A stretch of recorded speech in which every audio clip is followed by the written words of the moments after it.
மீனராசிக்காரர்களுக்கு 4ஆம் இடத்தில் இருக்கக்கூடிய குரு பகவான் இவர்களுக்கு அனைத்து விதமான ஒரு மனக்குழப்பத்தையும் தீர்த்து வைப்பார். குடும்பத்தில் இருக்கக்கூடிய சொத்து தகராறுகள், வீட்டு மனை சம்பந்தப்பட்டது மற்றும் பூமி சம்பந்தப்பட்ட பிரச்சனைகளுக்கு ஒரு மிகப்பெரிய மாற்றத்தை கொண்டு வரும். மீனராசி நேயர்களுக்கு இந்த காலகட்டத்தில் எந்த விதமான ஒரு நபரையும் புதிதாக தொழில் ரீதியாக நம்பாமல் இருக்கலாம்.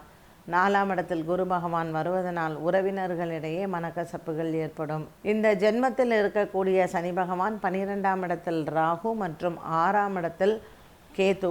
இப்படிப்பட்ட சஞ்சாரத்தில் மீனராசிக்காரர்கள் குரு பகவான் 4ஆம் இடத்தில் வருவதனால் கூட பிறந்த உறவுகள் மற்றும் சொத்து தகராறுகள், உறவினர்களிடத்தில் மனக்கசப்புகளும் சண்டை சச்சரவுகளும் வந்து போகும். ஆகவே குரு பகவானுக்கு பரிகாரமாக பௌர்ணமி தினத்தில் பச்சரிசி தானமும் அல்லது அன்னதானமும் செய்வது நல்லது. மீனராசிக்காரர்களுக்கு மனதளவில் இருக்கக்கூடிய பாரங்கள், குடும்பம் சம்பந்தப்பட்டதில் குழப்பங்கள் வரலாம்.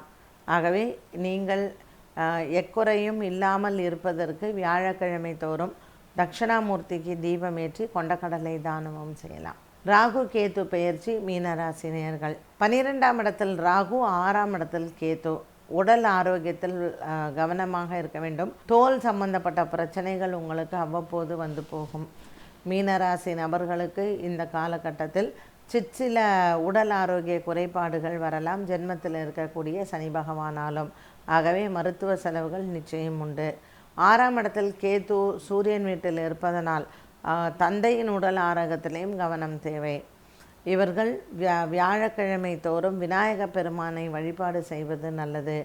விநாயகர் ஸ்தலமான பிள்ளையார்பட்டி மற்றும் திருவலஞ்சுழி ஸ்வேத விநாயகர், இந்த ஸ்வேத விநாயகருக்கு தீபம் ஏற்றுவது திருவலஞ்சுழியில் மற்றும் சுவாமிமலை சென்று அங்கு முருகப்பெருமானை வழிபாடு செய்வது மிகப்பெரிய மாற்றத்தை இவர்களுக்கு கொடுக்கும். ராகு கேது மற்றும் குரு பெயர்ச்சியில் மீனராசிக்காரர்கள் அவ்வப்போது நவகிரக ஸ்தலங்கள் சென்று வருவது சிறப்பு.